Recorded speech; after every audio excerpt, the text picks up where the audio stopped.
Just because your characters are a certain way in your head doesn't mean that translates to your readers. You have to put that aspect of your character's description, personality, and life on the page if you want your readers to picture them that way. So today I want to talk about majority bias, how to make certain readers know your characters. The importance of stating who your characters truly are becomes even more important when they're a minority in some way. This could be a traditional minority or a book-specific one like I talked about in my previous video. This is Ignited Ink Writing, a channel dedicated to helping authors like you transform your writing so it lingers with your readers. Because writing that lingers gets remembered and recommended to others. I'm Caitlin Burvey, editor and writer. Let's start by talking about how readers assume the majority. When you don't get specific with your character descriptions, readers assume they fall into the majority category. For most book protagonists, this means white, able-bodied, attractive, wealthy in some way, thin, and if they're religious, Christian. That might not accurately describe your character. However, a reader is going to assume this because it describes the majority of book protagonists. Whether that's right or wrong is a discussion for some other time. First, I want to talk about how the majority bias is not intentionally malicious. It can actually be useful. If I say, my character made a cup of coffee in the morning, you're going to assume they had some sort of coffee machine and some ground beans that they used. But if instead my character roasts their own beans, grinds them by hand, and uses a French press to make their coffee every morning, I need to tell you that, because you're not going to assume that my character goes so far as to roast the beans themselves. So in this case, the majority bias is actually helpful. Because if my character does just make coffee the traditional way, all I have to say is they made coffee. I don't have to waste a bunch of words as a writer describing that process. I only need to get super detailed and descriptive if it's different than that norm. The same goes for characters. Readers are going to assume the majority just for those same word economy reasons. That's why you need to make sure you're effectively describing and developing your characters so readers know when they don't fit that mental picture. So how do you do that? You do it by stating, showing, and reinforcing your character's differences. If your character falls into some sort of book minority category, which doesn't necessarily mean a political minority category, but just one that's underrepresented in books, you need to state that, you need to show it, and you need to reinforce it throughout the book. The reason is, if I simply state that my character is one way on page 1, and that never comes up again for the whole story, a reader's going to forget that. It's not going to become a part of their mental picture for that category. Everything else that happens is going to have a stronger weight in that. For example, I once read a book where the main character was severely overweight, yet that character managed to outrun 2 super athletic people twice over the course of the story. So my mental picture by the end of the story was not of an overweight person, because what the author told me and what they showed me were 2 different things. This goes for any sort of character development. If you tell me one thing and show me another, 9 times out of 10, I'm going to believe what you showed me, because actions speak louder than words. Especially true when we're talking about minorities. Now, when you're sharing what's different about your character, you can be super blunt and just throw it out there, but you don't have to. You can massage it in a little bit better, and sometimes massaging it leaves more of an impact on your reader and it makes it stick with them a little bit longer. Here's an example from Patricia Briggs' novel, Moon Called. I am a walker. The term is derived from skinwalker, a witch of the Southwest Indian tribes who uses a skin to turn into a coyote or some other animal and goes around causing disease and death.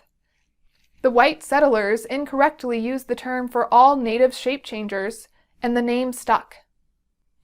Notice how in this paragraph, Briggs does not describe the main character Mercy's hair color, skin color, or eye color. She also doesn't have Mercy state outright, "I am a Native American." Instead, she shows her character's minority status by talking about her magical abilities, her coyote shape-shifting abilities, and how that's a part of her heritage as a Native American. The shape-shifting part is actually what's vital to this scene, but it's a good opportunity to also include the character's minority status. I do also want to note that this is page 4. We don't get a lot of character description before then because the story opens with a hungry werewolf approaching her. There's a lot more going on to hook in a reader there than a bunch of character description. So sometimes whatever that key difference is might not appear first thing on page 1. Your hook is going to be a little bit more important so that your reader is interested by the time they do get to that character's characteristic. So yes, you do want to include it as soon as possible, but you shouldn't sacrifice your flow, your pacing, or any of the other aspects of your story to do that. Now, after you tell your reader what is different about your characters, you need to actually show it too, especially for certain types of minority statuses. Again, going back to that overweight runner, I didn't believe what they were telling me because of what they were showing me. So you have to make sure those two things are lining up. Here's an example from Erin Michael Ritchie's Elizabeth's Midnight on how to show some of these differences in your characters. "Well, go then." She pointed at the cramped toilet. Beth did not want to go into such a small space, and she hated being called Bethy. "No, I'll go in the one in the lobby. I need some air anyway." She edged her way through a crowd of people in the lobby, feeling her size and hating it. There were bigger girls at school, but compared to her sisters, Beth felt like a behemoth. In this example, Ritchie isn't just stating that Beth is overweight. He's showing how she perceives herself in that way and how she looks compared to some of the other characters. So he's describing multiple people at once and also revealing a key part of Beth's personality. The fact that she's insecure about her weight is a key character growth point over the course of the story. Now, whatever makes your character different or a minority should not always be something they feel negatively about. But in this case, it's a part of her character arc. Again, this section occurs in the first few pages of Ritchie's book. So we're getting to know Beth's size, what makes her a little bit different here. There's lots of things that make her different, but this aspect of it, and how she feels about it right away. So we have a good mental picture as a reader. In Beth's example, the thing that makes her different is a key part of the plot in her character arc, which means it's present naturally throughout the story. It's not something that Ritchie had to work to reinforce. However, if what makes your character different or a minority or something like that is not a key part of the plot or their character growth, it might not naturally be reinforced throughout your story. So if I say and show a character being a certain way in chapter 1, but never mention it again, the reader's perception of my character might grow and change over the course of the story, and that aspect might get lost in that process.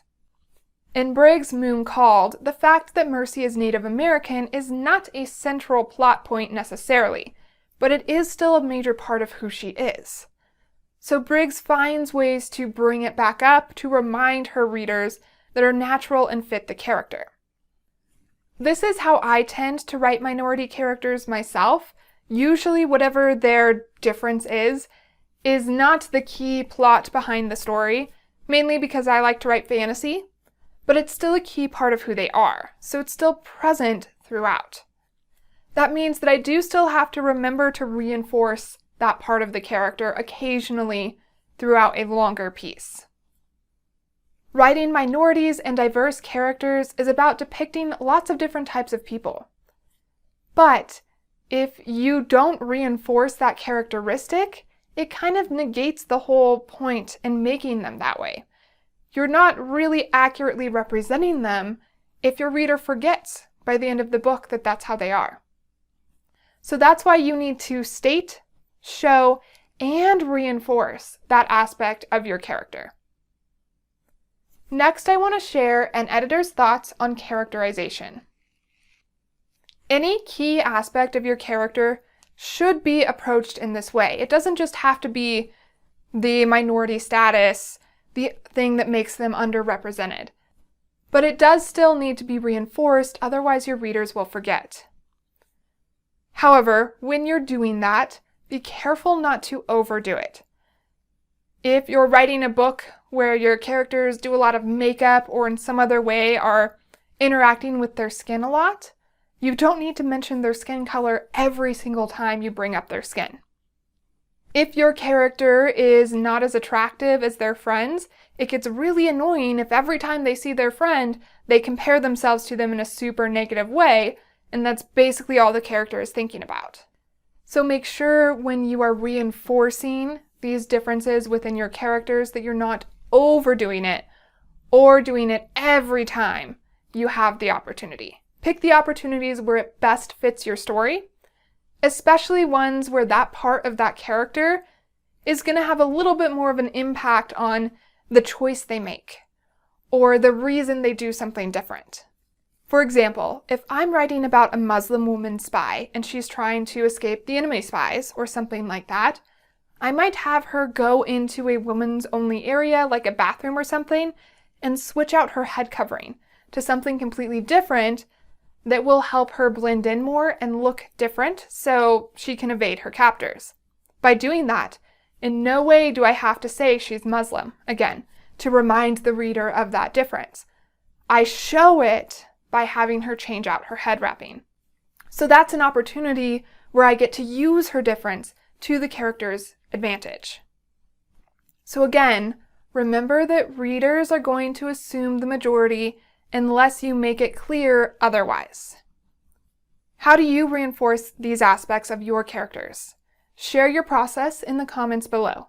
And for more videos on characterization and other aspects of writing, subscribe to Ignited Ink Writing, a channel dedicated to helping authors like you transform your writing so it lingers with your readers. Because writing that lingers gets remembered and recommended to others. I'm Caitlin Burvey, editor and author. To find out more about me, go to www.ignitedinkwriting.com. There you will also find a point of view comparison chart. Point of view is a key aspect of developing your characters, so you want to make sure you choose the right one for your protagonist.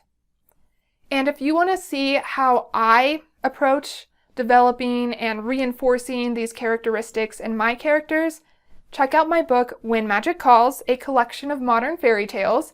You can find it in most places books are sold, including my author website, caitlinburvey.com. And now it's your turn to decide what makes your characters different, then state, show, and reinforce that aspect of their character to ignite your ink.